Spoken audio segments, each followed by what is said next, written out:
नमस्कार, प्रणाम। और आज एगो बहुत ही दुख के बात बा। भोजपुरी में आजकल लोग तनी ज़्यादा उड़ता। उड़ता का कहल जाओ, गाना चुरा के लोग अपना आप के स्टार राइटरे समझता। आई छोट छोट लड़का के गाना उठा लेता लोग। आज एगो प्रमोद भैया के गाना आयल ह, सलाई के खोखा ह। ओने खेसारियो भैया के गाना आयल ह, सलाई के खोखा ह। एल्बम के नाम चेंज बा। तो लोग कहता कि असली चोर के बा। हमनी के अभी नया नया राइटर बानी, सो हमनी के गाना केहू के चोरान से तो हमनी के आगे बढ़े के कोनो उम्मीद ना लौकी। देखल जाओ तो ए घड़ी स्टारे राइटर बनता लोग, आ गाना लिखे के कुछ ढंग है ही नइखे। यहाँ तो गलती कइले बारे VR वर्मा, एगो म्यूजिक डायरेक्टर बारे। लोग के तार म्यूजिक पसंद ना आई तो लोग ऐसे ही गावे लगी।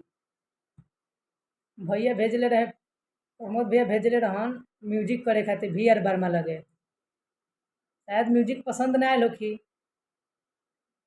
अब इनकर मिलान भयल अखिलेश कश्यप से, भोजपुरी के जाने माने राइटर, जेकर फैन फॉलोइंग लाखों में बा, करोड़ों में आदमी खेले वाला।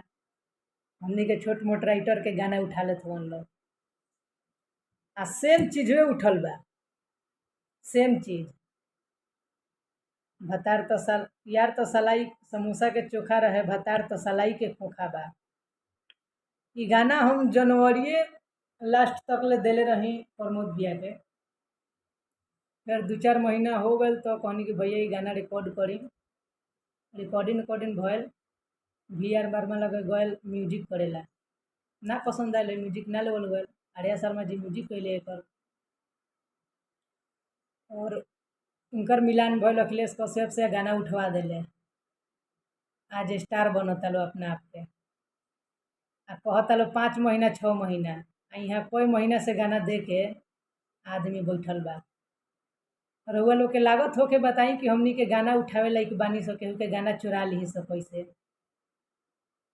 कितना लोग कहता कि के है इरशाद बेदर्दी, आज तक ले जानते ही नहीं कि इरशाद बेदर्दी नया नाम बा। तो 2 गो गाना पहले हूँ छूटल बा।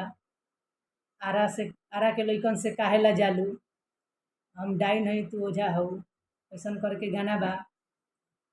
और ई एगो गाना रहे, एकरा के लोग अपन गाना बता रहल बा, दिखा रहल बा कि 5 महीना पहिले 6 महीना पहिले हमनी के वीडियो बनैले बानी सब। वीडियो 5-6 महीना पहिले बनल बा। ई 2 महीना में ई खेला भइल बा, 1-1.5 महीना में। VR वर्मा ना जइते आ ना गाना लीक होई। VR वर्मा अपना आप के ढेर तेज बनता रे। 2-4 गो गाना बा अउरी उनकरा लगे, आ लीक होई न अबकी तो बढ़िया से रेलैया होई उनकर। जेंगे रेलैया कइल जाला ओंगे रेलैया होई। अभी तो फोन नइखन उठावत केहू के, खाली उठावस फोनवा।